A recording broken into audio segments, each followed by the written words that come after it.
Well, I was using drugs and had been very addicted and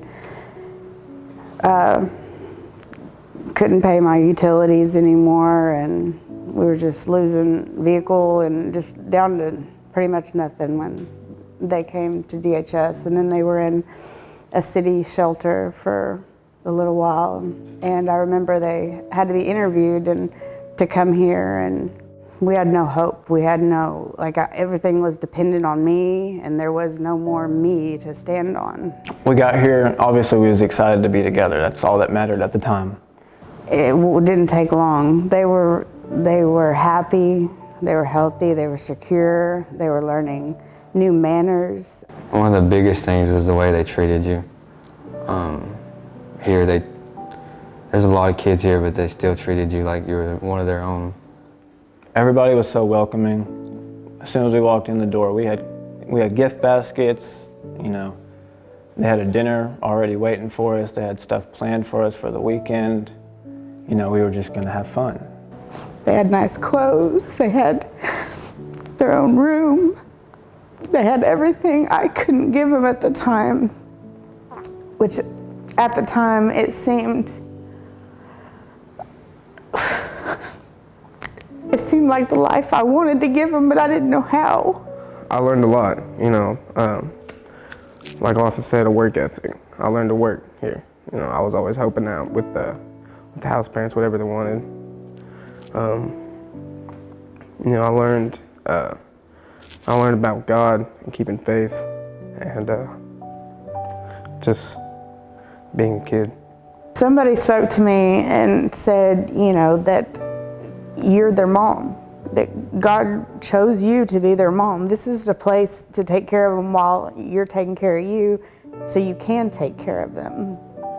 And it was that place. And no one here ever made me feel less of a person. When I would come visit, they would let me, you know, show me this and show me that and tell me about their progress. And it was like a second family. Like, even, you know, they mentored me like they were mentoring my kids. Coming in, I never knew what stability was, you know. I never knew what life was supposed to look like as a kid. I never knew, you know, how we were supposed to have it. And we got here and, you know, we grew a lot. I learned a lot. So when we left, I took a lot of that with me. And, you know, I use everything that I've learned here through my everyday basis. As soon as they came here and started praying, that's when I met my husband, and he took me to church. I mean, I'd been before, but it was never about anything other than a ceremony, I guess. And I got saved that night, and just everything changed. The atmosphere, the way I saw things, the way I perceived things, you know. The shame and all that just started falling off, and the perseverance. And I'm their mom, and I'm creating this household, and this is happening. All that confidence and stuff just came back. She introduced us to her new boyfriend, which is my stepdad now, and I couldn't be any more thankful for that man.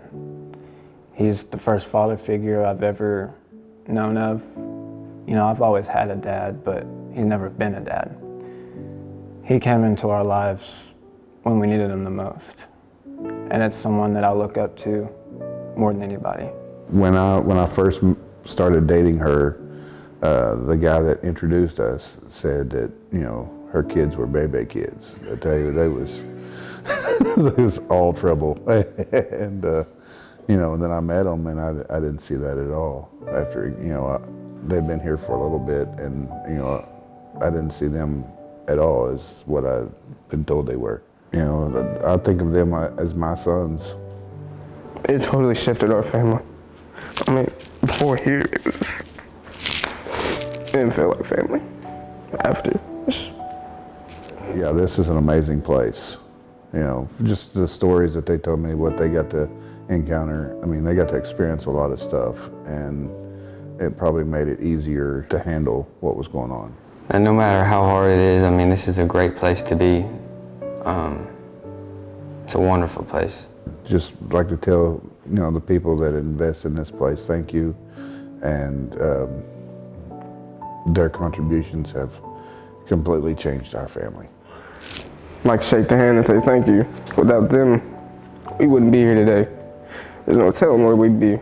I wasn't supposed to duplicate this. No one ever expected me to duplicate this, but just a home with that love and that nurturing and God at the center and that's what I did. That's what I created, or that's what I was able to help create with the support of this place.